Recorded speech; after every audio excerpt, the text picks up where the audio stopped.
and as I promised, I've got another interesting guest for you. And Merrick Henry. Do other people want to call you Henry Merrick? It's Barbara, all the time in so many emails, and you know, it comes with the family legacy. You know, it's just part of who I am, and rather than be super upset about it, like many rightfully would, I shrug it off, and it's one of those moments in time. Yeah, there you go. I like your attitude. When did you decide or realize that acting was something you were good at? A lot of encouragement from my mother. Actually, funny enough, it started with my brother, Dr. Parker Henry, who now has his degree in quantum physics, graduated from Yale. So, but he started in acting before I did. He got a lot of encouragement from his time at Crocker Elementary when he was working with Donna Allard, singing in chorus. And then that worked up. Cheryl Miller, who I just mentioned, she was always so good about giving opportunities to kids and really giving them their moment to shine. And she was especially good at that with my brother. So when I saw him play the lion, I forget the exact name of the story, but it's the lion that's afraid of the mouse, that story. In Aesop's Fables, that's what it was called, Aesop's Fables. And he started, I saw him when I would have been not even 10 at that point. I saw him and I'm like, I want to do whatever he's doing.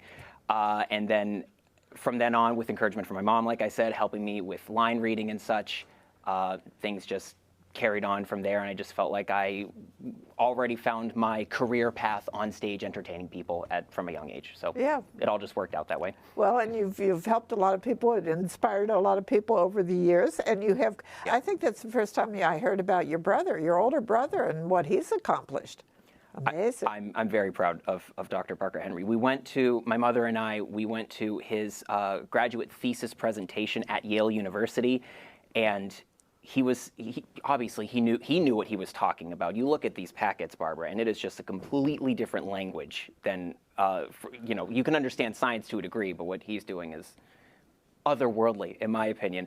And all he asked for us, with help for the thesis, he just wanted ways to kind of punch it up and just make it a little bit more entertaining, just a joke here and there, and that's all he needed from us. And I think he came to the right people to help him out with that. You and your mom? Yes. Yep. So give me an example of something that would...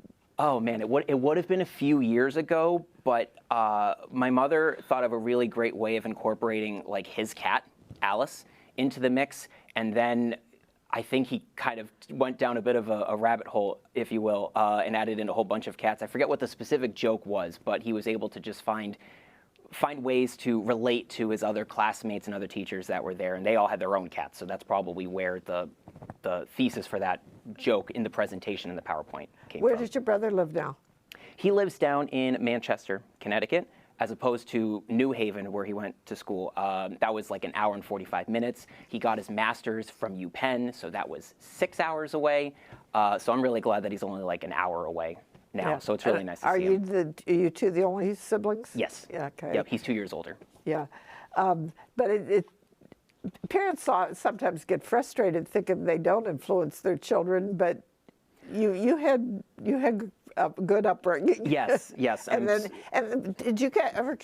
I know you respected your brother, but did you ever feel challenged by him? No, luckily, no. And I understand that some families can feel that way, but he did his own unique thing with his brain and his love for academia, and I was able to kind of always do my own thing with performing, whether it was for theater, whether it was for music, whether it was for dance. So we kind of had our own separate avenues, and we were always able to respect and love one another for just us really kind of using different sides of our brains, pretty much. But you've played in very different type of roles, starting at a very young age. You dance, you sing, you play an instrument.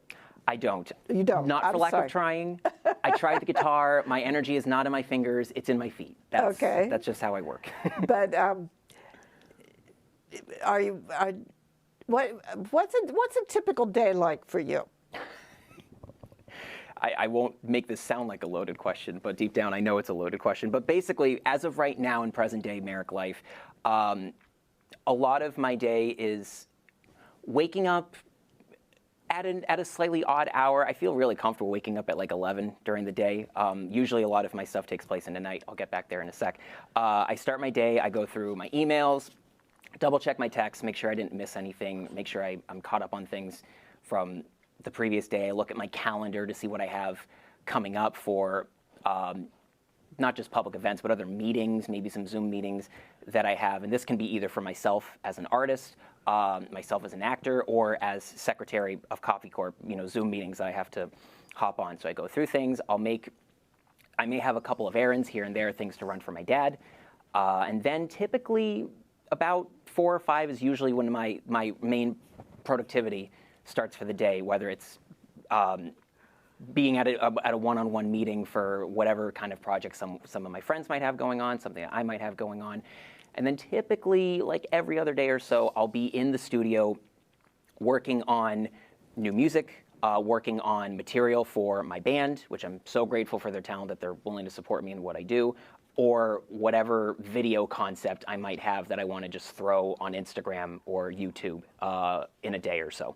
So there's kind of a lot of production that's sort of happening in this crazy little head of mine. And I do my best to distribute it out and actually make it into reality over the course of like a few days. But it's interesting that some people are just naturally morning people and some people are just naturally evening people. I am such a night owl, Barbara.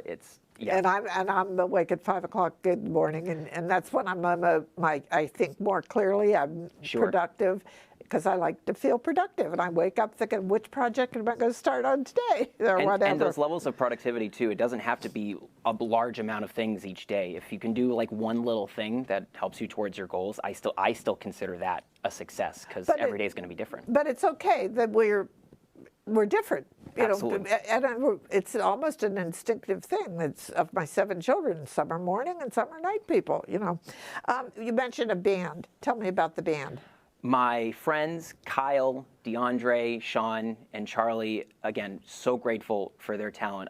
So a lead guitarist, a bassist, a pianist, and a drummer. We just, funny enough, had rehearsal a couple nights ago.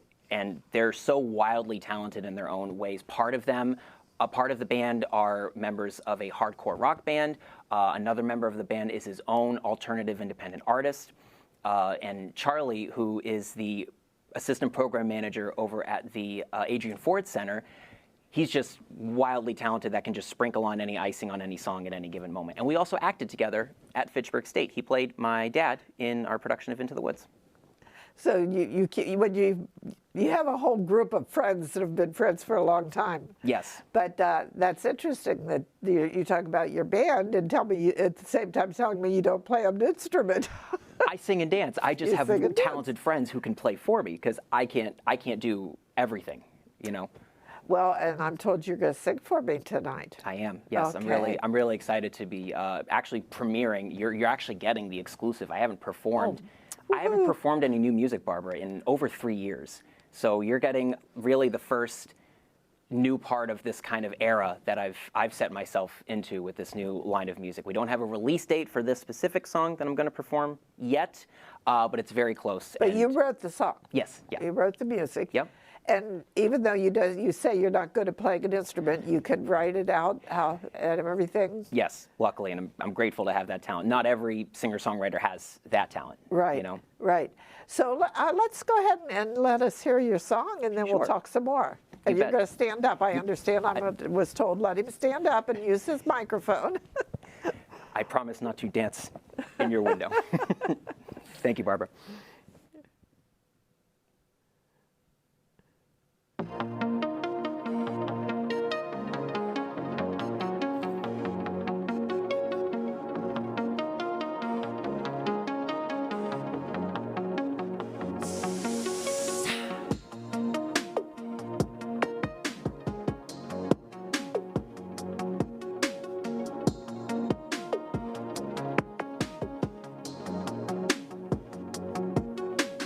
Caught in a web of lies, got it all memorized. I should have seen the signs, but I gave in to desire. Thought I'd give love a chance, hoping for new romance. But when I chose to reach out my hand, I didn't picture this kind of dance. Now I'm stuck in this cycle, can't break it, it's my fault. I'm walking the tightrope, keep stumbling, losing hope. She got me on the run, I'm running, running. Life had just begun, bliss and having fun. I thought she was the one, now it's all come undone, forcing me to run. I'm running, she got me on the run. I'm running, running. Life had just begun, bliss and having fun. I thought she was the one, now it's all come undone, forcing me to run. I'm running, excitement on my face, a scent driving me insane, and nothing standing in our way. I couldn't have known my fate was changing from within. Could feel it in my skin, but didn't know how to put an end to the darkness I let in. Now I'm not recognizable, keep hurting the ones I love. Can't make it stop, enough's enough, no giving in, no giving up. She got me on the run, I'm running, running. Life had just begun, bliss and having fun. I thought she was the one, now it's all come undone, forcing me to run. I'm running, she got me on the run. I'm running, running. Life had just begun, bliss and having fun. I thought she don't say you love me, nah, nah, nah. Got me running on the run. Got me run. I'm running. I'm running. Oh, oh, oh, she got me on the run. I'm running, running. Life had just begun. Listen, having fun. I thought she was the one. Now it's all come undone. Ooh, yeah, you got me running. She got me running, running all over town. It's all over now.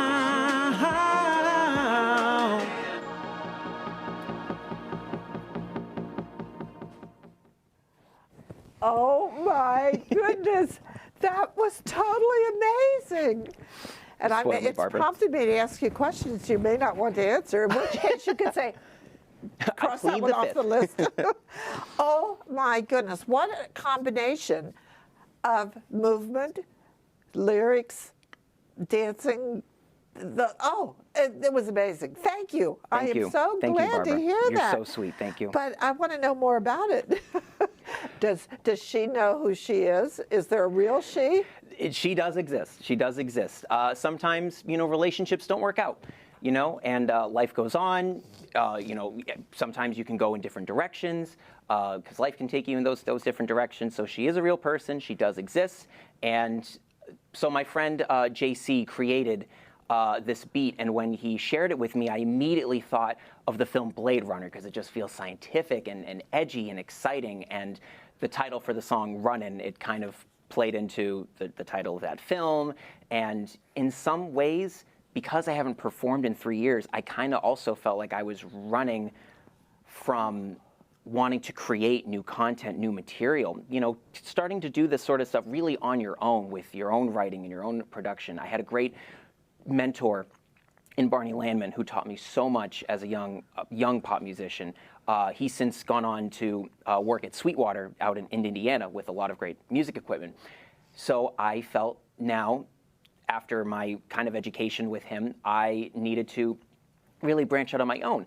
I kind of just took my sweet time to get to this point of having this new material and this new music. So I'd sort of been running away from that stuff, but now I have this song that eventually will be released on streaming services with a music video, with choreography and costumes and a plot and the whole short film Michael Jackson bonanza. That's typically how I do my music videos. But yeah, so that's where we're at. Did you have the thoughts that became your lyrics? They wouldn't go away? And that was a good way to express it? For a long time, yes. Ideas that I'll either write down in my phone so I don't forget them, Right. put them in my Google Drive, or a voice note. If I remember a certain melody, if it's 3 in the morning, I'm not going to remember this when I maybe wake up at some point. So I got to jot this down now or I'm going to forget it. And a lot of artists are that way. Lin-Manuel Miranda, he had to avoid a New Year's Eve party because he had to stay on the train longer because he had to write more things for Hamilton. So it's a common thing with artists. Like, we don't want to lose that really good idea or what we feel is a good idea. And just writers too, because I've published nonfiction articles, but it's the same thing. I get the idea, and I may scribble out a lot of notes, and sometimes then I don't go back to it for a week or so, and then I finally get it complete. Now I have to convince myself to submit it somewhere. So it's an ongoing process. Absolutely. But in a way, it's kind of making your dreams come true. Yes, and I can't tell you, I thought of this on the way in because I felt like it would come up in our conversation. I am very grateful. I'm in a grateful position where I can do what I do. I can pursue my career aspirations, not just as a singer and as an actor, but really as an entertainer. I'm fortunate enough to be in a community where I do feel there are so many different opportunities to really stretch yourself, to try new things, to work on different disciplines. And I think I can say confidently that I'm proud to be this triple threat entertainer that can do these things. And quite frankly, as I've gotten older, there are a few more talents that I think I can add to the pool as well, multifaceted. Since you opened, I always say it wrong, coffee, yeah, just like the drink, yeah. Coffee Corp. Okay. Since you've opened that, what surprises have you had? What positive feedback have you gotten? For me personally, a surprise that I've had, I never knew that I would be a part of a nonprofit like Coffee Corp, and really taking in examples of other nonprofit organizations in the area, like the Fitchburg Cultural Alliance and Centro Celeste, to name a few nonprofits that are here. I didn't know how I would fit into the world of being a nonprofit, but as I've been involved with Coffee Corp, and since then a couple of other nonprofits in the area too, I've found a really great strength of mine is emotional support, where if someone's unsure of what they need to do for the next step, or if they think that the group is going to be a little uneasy with an idea that's presented, I'm the guy that's kind of cheering in the back saying, hey, that's a great idea. I don't have a reason to say no. Let's keep going with this and see how far we can go. So that's been a bit of a surprise for me in my development as now a nonprofit person on top of everything else I do. Is there any one thing you want people to know that I haven't given you a chance to say? You know, it's so funny, when we came in, I knew that we were going to be able to take many different routes because I knew we would just be able to talk and just go. That's what I love about coming on the show every time with you, Barbara, and I just want the crowd to know how much I adore you and how much I just love being on Barbara and You. Thank you. I love interviewing you, and we'll keep in touch for sure. Absolutely. And I appreciate my viewers who get to enjoy the same people I get to enjoy. This is Barbara Foster saying good night and God bless you. Now we can talk, and then we're going to be Yeah, we'll